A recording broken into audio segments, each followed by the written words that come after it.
പരീക്ഷാ ഭേദഗതി ബില്ലിൽ ഇന്ന് ലോക്സഭയിൽ ചർച്ച 6 മണിക്കൂറായിരിക്കും ചർച്ച. സ്പീക്കറുമായി നടന്ന ചർച്ചയിൽ ഈ സംബന്ധിച്ച് തീരുമാനമായി. വി വിനോദ് ഉണ്ട്. വിനോദ്, ഇന്നലെയാണ് ഈ ബില്ല് ഇതുമായി ബന്ധപ്പെട്ട് ചില ബില്ലുകൾ പാസ്സാക്കാൻ ചില തീരുമാനങ്ങൾ ആയിരുന്നു. കേന്ദ്ര സർക്കാരിന് അത് അംഗീകരിക്കാനും അത് നടപ്പിലാക്കാനും പറ്റി. അത് മാത്രമല്ല, പാർലമെന്റ് ഇന്നലെയും സ്തംഭിക്കുകയാണ് പൂർണ്ണമായും. പല സമയത്തായി പ്രതിപക്ഷ ബഹളമുണ്ടായിരുന്നു. അവരുടെ ആവശ്യം അമിത്ഷാ ഈ വിഷയത്തിൽ, വിദ്യാർത്ഥികളെ മർദ്ദിച്ച വിഷയത്തിൽ പ്രസ്താവന നടത്തണം എന്നുള്ളതാണ്. ഇന്നിപ്പോൾ സമാനമായ ആവശ്യം കടുപ്പിക്കാൻ തന്നെയല്ലേ സാധ്യത? അപ്പോഴും ചില വിഷയങ്ങളിൽ ഒരു സമവായമായിട്ടുണ്ട് എന്ന് വേണം കരുതാൻ. അറിഞ്ഞത് പ്രതിപക്ഷം ഇന്നത്തെ ചർച്ചയിൽ പങ്കെടുക്കും. 6 മണിക്കൂറാണ് ചർച്ചയ്ക്ക് സമയം നിശ്ചയിച്ചിട്ടുള്ളത്. കഴിഞ്ഞ ദിവസവും പാർലമെന്റ് സമ്മേളനം തടസ്സപ്പെട്ടിരുന്നു. പ്രധാനമായും കുട്ടികൾക്ക് നേരെ പെല്ലറ്റ് പ്രയോഗം ഉൾപ്പെടെ നടന്നു. ഇക്കാര്യത്തിൽ അമിത്ഷാ കാര്യങ്ങൾ വിശദീകരിക്കണം. ആഭ്യന്തരമന്ത്രിയുടെ ഒരു വിശദീകരണം വേണം എന്ന കാര്യമാണ് പ്രധാനമായും പ്രതിപക്ഷത്തിൻ്റെ ഭാഗത്തു നിന്നുണ്ടായത്. പക്ഷേ ഈ പ്രതിപക്ഷത്തിൻ്റെ ആരോപണങ്ങളുടെ മുനയൊടിക്കാൻ കഴിഞ്ഞു എന്നതാണ് സർക്കാരിന് നൽകുന്ന ഒരു ആത്മവിശ്വാസം. മന്ത്രിയുടെ രാജിയോടുകൂടി കോൺഗ്രസ് ഈ കാര്യത്തിൽ കൊണ്ടുവന്ന CJPയുടെ സമരം കോൺഗ്രസ് ഏറ്റെടുക്കുന്ന ഒരു നിലയിലേക്ക് പോയിരുന്നു. രാഹുൽ ഗാന്ധിയും പ്രിയങ്ക ഗാന്ധിയും തന്നെ ഈ സമരത്തിൻ്റെ മുൻനിരയിലേക്കെത്തി. പ്രധാനപ്പെട്ട നേതാക്കൾ, പ്രത്യേകിച്ച്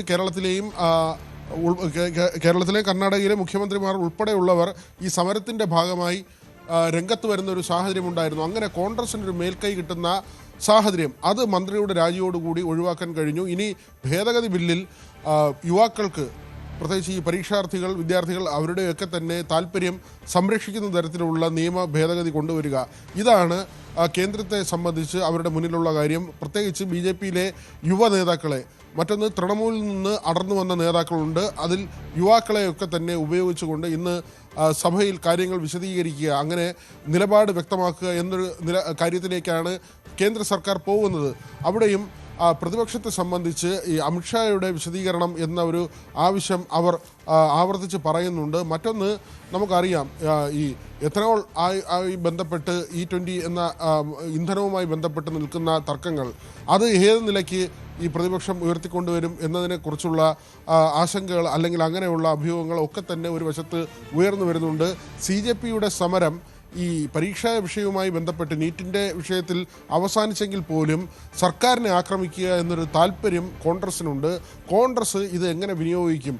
പുതിയ സംവിധാനം, ഒരുപക്ഷെ 4-ാം തീയതി നടക്കുന്ന പാർലമെൻറ്റ് മാർച്ചുണ്ട്, മോട്ടോർ വാഹന ഉടമകളുടെ അങ്ങനെയുള്ള സംഘടനകളുടെ മാർച്ചുണ്ട്. ഇതിലൊക്കെ തന്നെ കോൺഗ്രസ് എടുക്കാൻ പോകുന്ന തീരുമാനം, നിലപാട് എന്ത് എന്നത് വളരെ കൗതുകത്തോടു കൂടിയാണ് രാജ്യം നോക്കുന്നത്. BJPയെ പ്രതിരോധത്തിലാക്കാൻ നീറ്റ് പരീക്ഷാ സമരത്തിൽ കഴിഞ്ഞു. അതുകൊണ്ട് തന്നെ ഇത് തുടർന്നു കൊണ്ടുപോവുക എന്നൊരു വലിയ വെല്ലുവിളി കോൺഗ്രസിന് മുന്നിലുണ്ട്. ഇനിയുള്ള കാര്യങ്ങളിലും അമിത്ഷായുടെ പ്രസ്താവന വേണമെന്ന് ആവശ്യപ്പെടുന്നതിൽ പോലും അത്തരമൊരു കാര്യമുണ്ട്. അതിന് പിന്നാലെ ഈ CJP സമരത്തിന് പിന്നാലെ തന്നെ ഈ ഇന്ധനവുമായി ബന്ധപ്പെട്ട കാര്യത്തിൽ കോൺഗ്രസ് എന്ത് നിലപാട് സ്വീകരിക്കും എന്നതും വളരെ പ്രധാനപ്പെട്ട കാര്യമാണ്. ഏതായിരുന്നാലും സർക്കാരിനെ സംബന്ധിച്ച് ഒരു പുനഃസംഘടന വരാൻ പോവുകയാണ്. മന്ത്രിയുടെ രാജി ഉണ്ടായി. അതുകൊണ്ട് തന്നെ കാര്യങ്ങൾ കൂടുതൽ വ്യക്തമാക്കാനും വിശദീകരിക്കാനും കഴിയും.